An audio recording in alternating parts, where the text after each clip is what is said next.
Segundo Samuel, capítulo 11. Tendo decorrido um ano, no tempo em que os reis saem à guerra, Davi enviou Joabe e com eles os seus servos, todo Israel. E eles destruíram os amonitas, sitiaram a Rabá, porém Davi ficou em Jerusalém. Ora, aconteceu que, numa tarde, Davi se levantou do seu leito e se pôs a passear no terraço da casa real. E do terraço viu uma mulher que se estava lavando, e era esta mulher muito formosa à vista. Tendo Davi enviado a indagar a respeito daquela mulher, disseram-lhe: porventura não é Batseba, filha de Eliã, mulher de Urias, o heteu? Então Davi mandou mensageiros para trazê-la, e ela veio a ele, e ele se deitou com ela, pois já estava purificada da sua imundícia. Depois ela voltou para a sua casa. A mulher concebeu e mandou dizer a Davi: estou grávida. Então Davi mandou a dizer a Joabe: envia-me Urias o heteu. E Joabe o enviou a Davi.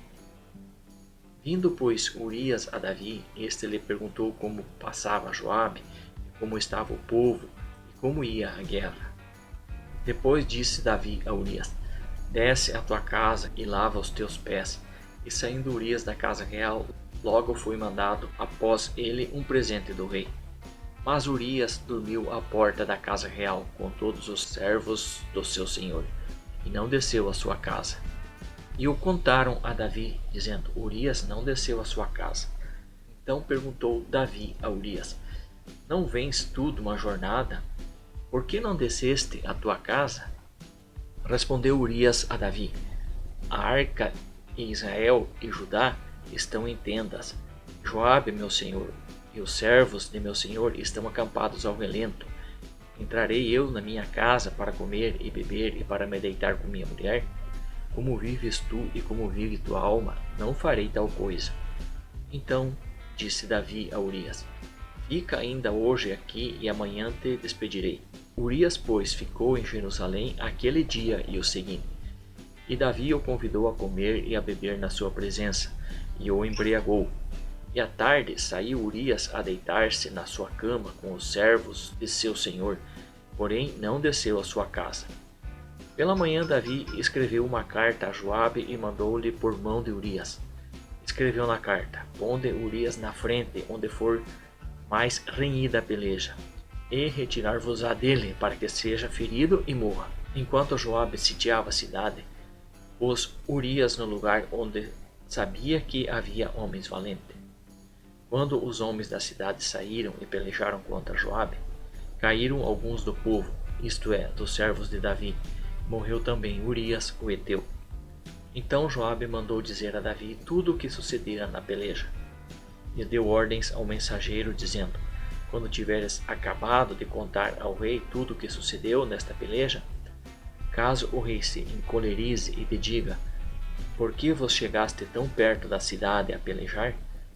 Não sabíeis que haviam de atirar do muro? Quem matou Abimeleque, filho de Jerubessete? Não foi uma mulher que lançou sobre ele, do alto do muro, uma pedra superior do moinho, de modo que morreu em Tebes? Por que chegaste tão perto do muro? Então dirás, também morreu teu servo Urias, o heteu. Partiu, pois, o mensageiro, e tendo chegado, referiu a Davi tudo o que Joabe lhe ordenara. Disse o mensageiro a Davi: os homens ganharam uma vantagem sobre nós, e saíram contra nós ao campo, porém nós os repelimos até a entrada da porta. Então os flecheiros atiraram contra os teus servos, desde o alto do muro, e morreram alguns servos do rei, e também morreu o teu servo Urias, o heteu. Disse Davi ao mensageiro: assim dirás a Joabe: não te preocupes com isso, pois a espada tanto devora este como aquele. Aperta a tua peleja contra a cidade e a derrota. Encoraja-o tu assim. Ouvindo, pois, a mulher de Urias que seu marido era morto, chorou. E passou o tempo de luto. Mandou Davi recolhê-la à sua casa, e ela lhe foi por mulher, e lhe deu um filho. Mas isto que Davi fez desagradou o Senhor.